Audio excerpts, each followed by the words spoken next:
Le premier contact a eu lieu. D'un côté, les conservateurs veulent protéger l'espèce humaine. De l'autre, les réformistes souhaitent exploiter les nouvelles possibilités avec cette nouvelle rencontre extraterrestre. C'est ce que vous propose le jeu Morpho. Vous devez choisir votre clan, surtout réaliser vos missions. Alors sans plus tarder, on regarde ça ensemble. Morpho, c'est parti!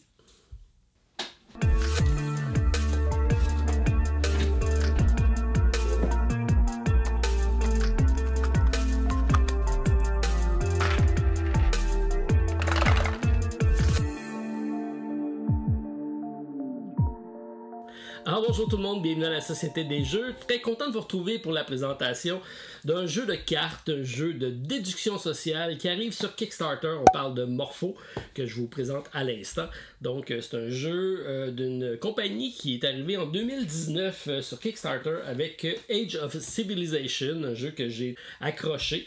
Donc, jeu de civilisation en format compact avec un mode solo et même des scénarios. C'est arrivé par la suite en français.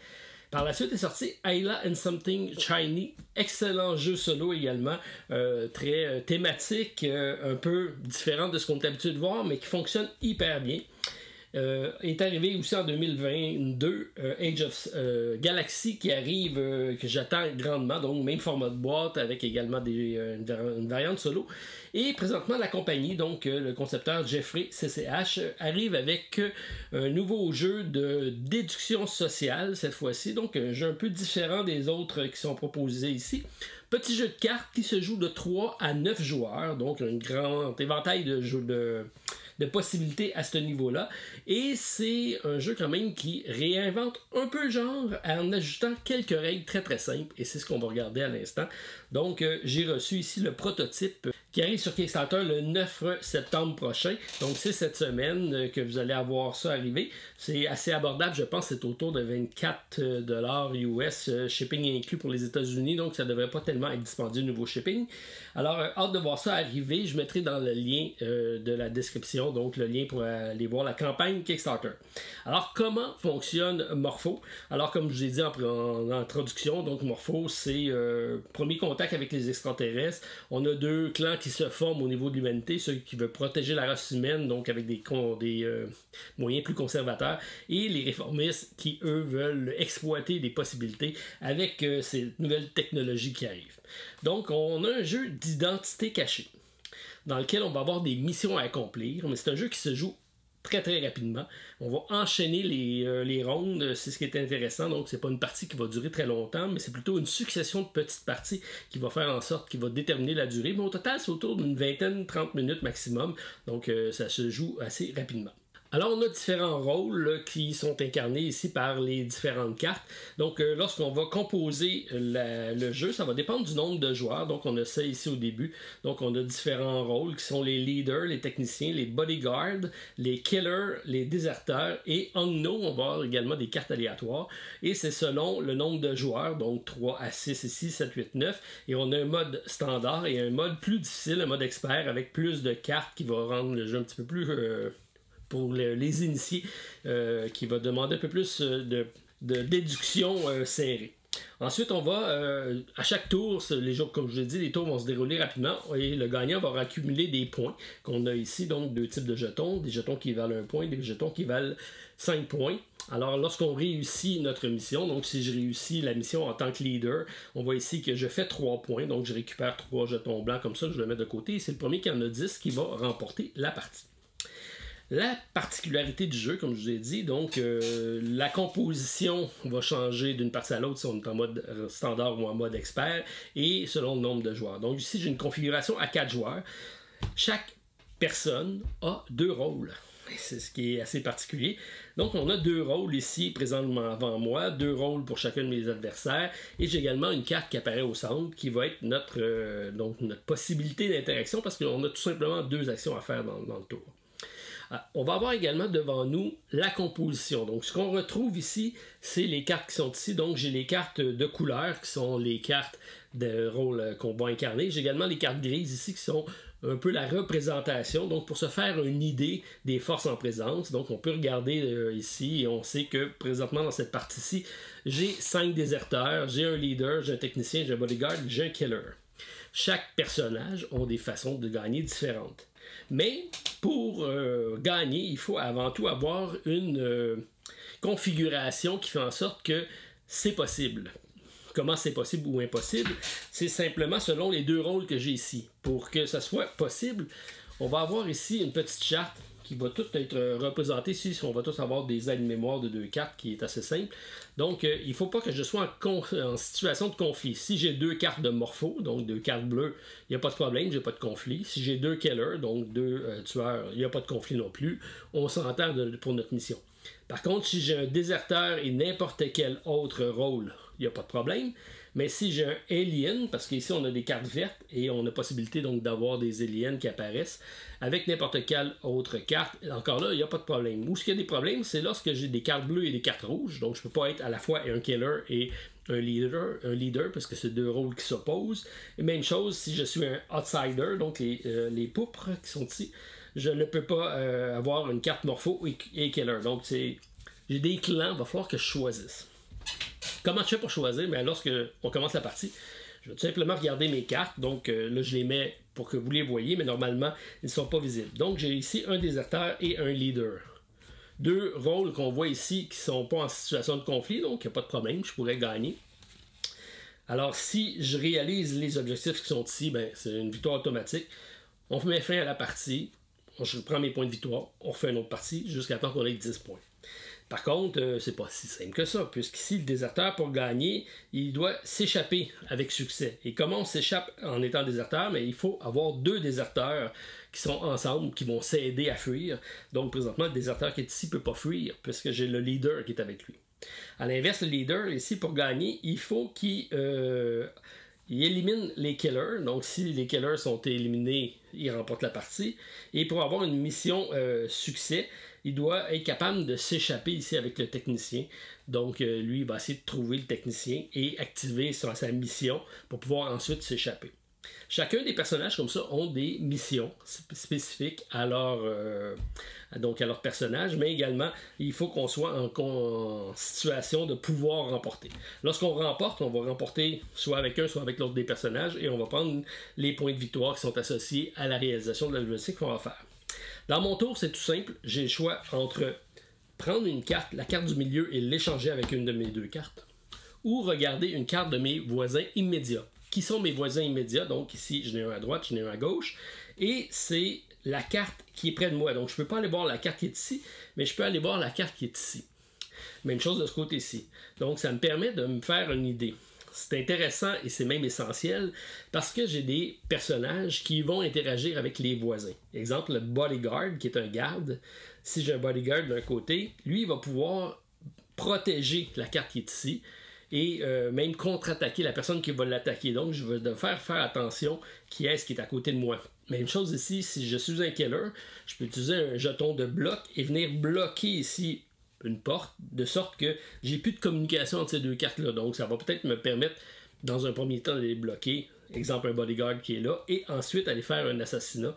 Puisque lui, pour gagner, il doit éliminer le leader. Donc, on va comme ça essayer de découvrir, dans un premier temps, qui a quel rôle.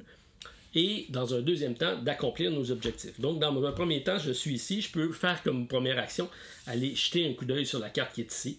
On voit que c'est effectivement le bodyguard qui est ici. Je la remets là et je sais maintenant que ça, pour lui, c'est un bodyguard. On va par contre tourner, lui pourrait dire éventuellement, je vais tourner la carte et vu que tu l'as vu, je vais changer ça. Donc à ce moment-là, il y a une nouvelle carte qui est ici, je ne l'ai pas vue, mais je sais que le bodyguard est rendu dans le centre. Et l'autre va jouer, ça va revenir à mon tour. À ce moment-là, je vais avoir l'autre option de dire, ça c'est le bodyguard maintenant, mais ça aurait très bien pu changer avec l'autre qui a fait la même action. Donc, je ne le sais pas forcément. On va essayer de deviner comme ça qui est-ce que j'ai autour de la table. Et je vais ensuite dire, ben, je veux faire une action de... c'est soit, supposons, je peux faire l'action de la carte. Mes cartes sont toujours cachées. Mais, si je fais une action, comme si j'essaye de faire, mettons, intercepter, ben à ce moment-là, mon personnage devient visible. Et tout le monde sait maintenant que je suis le leader. Donc, si le killer qui est encore en vie, ben, sa cible est déjà montrée. Donc, ça devient plus facile pour lui. Donc, j'ai peut-être ici une carte de bodyguard qui va pouvoir m'aider à me défendre. Ou si je décide éventuellement de changer une carte, je décide de la mettre là, je la mets là, et on voit ici que j'en reprends une autre pareille. Là, je me dis, oups, je vais peut-être changer d'idée, je vais peut-être aller chercher l'autre à prochain tour pour pouvoir activer donc ma sortie. Je fais mon escape, et à ce moment-là, je me prends 3 points de victoire. On a tout simplement fini la ronde, donc c'est le premier qui fait ses objectifs, qui va faire en sorte de finir la ronde. Je me prends 3 points de victoire, on remélange les cartes, et on refait une nouvelle configuration. Ce qui est super intéressant, c'est que les parties se jouent rapidement, et en plus, on n'a jamais le même rôle. Je peux commencer avec le leader qui est ici dans mes rôles cachés. Éventuellement, lui, il change ici, ça s'en va là, et je décide de le changer. Et là, on voit que je mets le leader dans le centre et je prends le killer. Là, je suis maintenant celui qui pourchasse le leader, et là, je le sais où ce qui est. Et là, je peux suivre la carte où est-ce qu'elle s'en va, et éventuellement annoncer mon assassinat. Donc, chacune des cartes ont leur petite particularité comme ça. Donc, le leader, lui, peut activer sa mission, comme on l'a dit, c'est de trouver le technicien puis s'enfuir avec pour faire des points. C'est la même chose pour le technicien. Il peut effectivement aussi intercepter. Intercepter, ça veut dire je vais faire en sorte que si quelqu'un essaie de s'échapper, ben, s'il est à côté de moi, je peux l'intercepter et ça l'empêche de s'échapper. Donc, il y a toujours des actions et des contre-actions sur chacune des possibilités. Le garde va protéger la personne à côté, mais lui aussi peut intercepter. Le killer, ben, il peut faire un snipe, donc éliminer un personnage. Et il peut également faire un bloc, donc bloquer l'effet un à côté de l'autre. On a vu que le déserteur, lui, va pouvoir trouver sa paire, si on veut, et essayer de s'enfuir. Là, présentement, j'en ai 5, donc c'est plus facile. Il y a certaines configurations qui ont moins de déserteurs, ça devient plus compliqué. Par contre, il y a d'autres types de... Comme ici, j'ai les aliens, j'ai le psychonique, le cyborg et le parasite. Eux aussi ont des caractéristiques similaires. Donc, on regarde ici le parasite. Lui aussi, il y a possibilité de s'échapper, je pense. Mais il peut faire un parasite escape. Donc, c'est la même fonction de s'échapper, mais il n'y a pas la possibilité d'être intercepté.